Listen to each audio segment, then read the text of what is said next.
Cristos para todos os gostos. Desde esse tempo, começou Jesus Cristo a mostrar a seus discípulos que lhe era necessário seguir para Jerusalém e sofrer muitas coisas dos anciãos, dos principais sacerdotes e dos escribas, ser morto e ressuscitado no terceiro dia. Mateus 16, 21. A graça de Deus se manifesta de forma extraordinária em nossa vida. O Senhor não apenas nos chama, mas também prepara a ocasião de se revelar ao nosso coração. Além disso, conhecer o Salvador é uma jornada infinita. Começamos em estrada de chão, bastante esburacada, durante todos os dias da presente existência, e continuaremos em rodovia pavimentada de várias faixas, quando já estivermos na eternidade. Uma vez que Cristo se revela a nós e somos assim convertidos por seu Santo Espírito, passamos a conhecê-lo dia após dia no relacionamento que temos com ele. Mais e mais, ouviremos sua voz e perceberemos seus feitos nas Escrituras e em nossa vida. No que se refere aos apóstolos, também houve algo parecido. Jesus os chamou um a um, os separou para o apostolado e foi concedendo a eles conhecimento cumulativo e cada vez mais profundo e preciso de si mesmo. A situação deles mostrava um agravante: o entendimento errado que já se havia cristalizado quanto ao Messias que haveria de vir, na mente do judeu da época.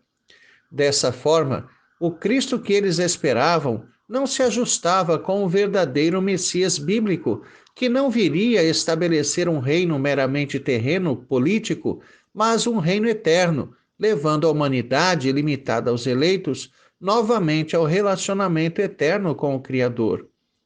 Em certa altura de seu ministério, nosso Senhor começou a deixar clara essa diferença.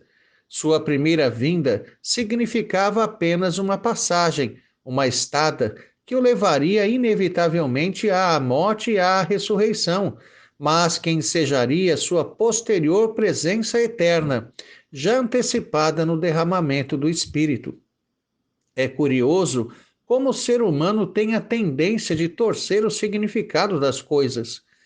Isso não é percebido apenas naquilo que é dito em conversas, como quando, por exemplo, alguém entende de forma errada o que outra pessoa disse.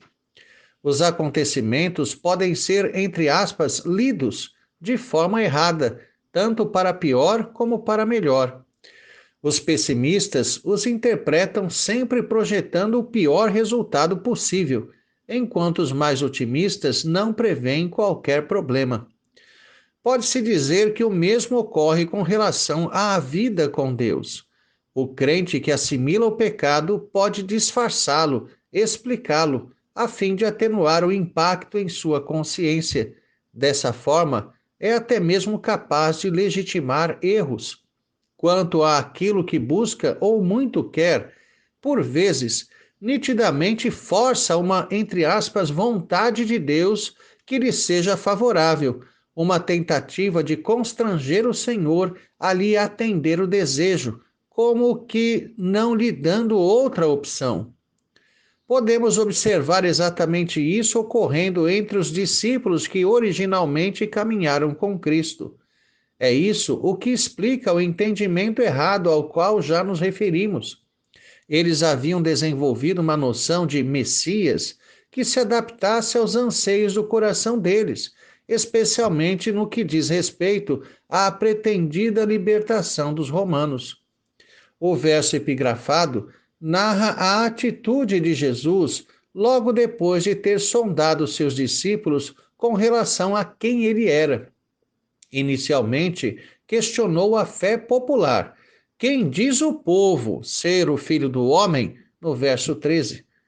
A plenitude dos tempos, ou seja, a época que Deus preparou para a vinda de seu Filho, foi também um tempo de grande expectativa escatológica. Eles respiravam apocalíptica judaica. Desde os integrantes da comunidade de Qumran, que viam os romanos como inimigos escatológicos, Até as profecias que anunciavam o aparecimento de alguns personagens, o profeta semelhante a Moisés, a vinda de Elias, o descendente de Davi, o Messias que viria. Tudo isso povoava a mente do judeu da época.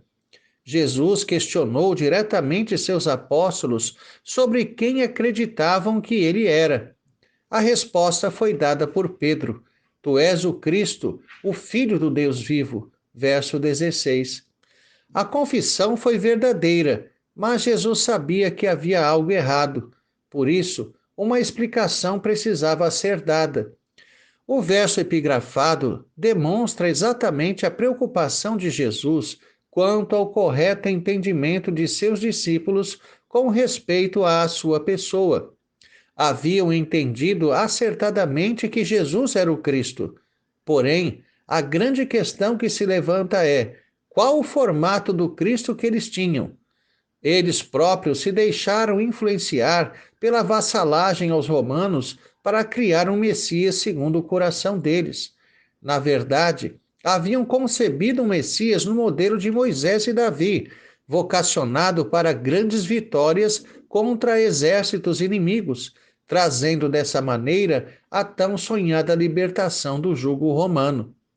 Esse exemplo ilustra muito bem a influência dos problemas não apenas quanto às nossas expectativas no nosso relacionamento com Deus, mas também quanto ao formato que atribuímos a Deus.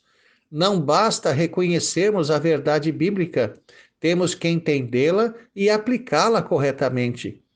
Muitas vezes, as pressões da vida levam crentes a impingir em Cristo um formato diferente daquele que ele tem verdadeiramente.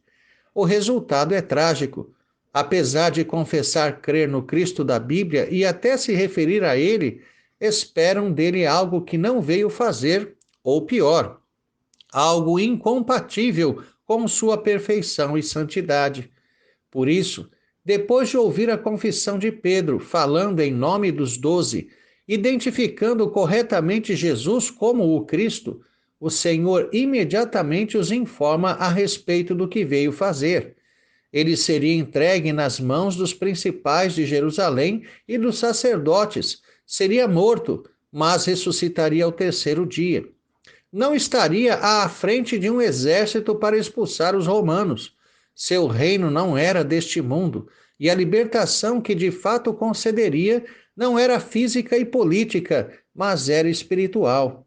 Cuidemos para não transformarmos a fé em Cristo em fé nos nossos próprios desejos, crendo em um Cristo irreal, criado em nosso próprio coração. Outro cuidado que precisamos ter é quanto à proposta de tantos Cristos pregados em nossos dias, todos eles voltados para a satisfação de coisas relativas a essa terra. É importante que sempre comparemos a nossa fé às Escrituras, o Cristo que afirmamos crer com aquele que é dito nos Evangelhos. Um dos métodos mais eficientes do diabo e dos falsos profetas é oferecerem o engano com uma embalagem de verdadeiro cristianismo. Não nos deixemos levar por simples aparências ou exterioridades. A mera menção ao nome de Cristo não significa cristianismo autêntico. Entreguemo-nos inteiramente ao relacionamento com o Senhor, modelando-nos à sua divina vontade, ao invés de tentar modelá-lo à nossa.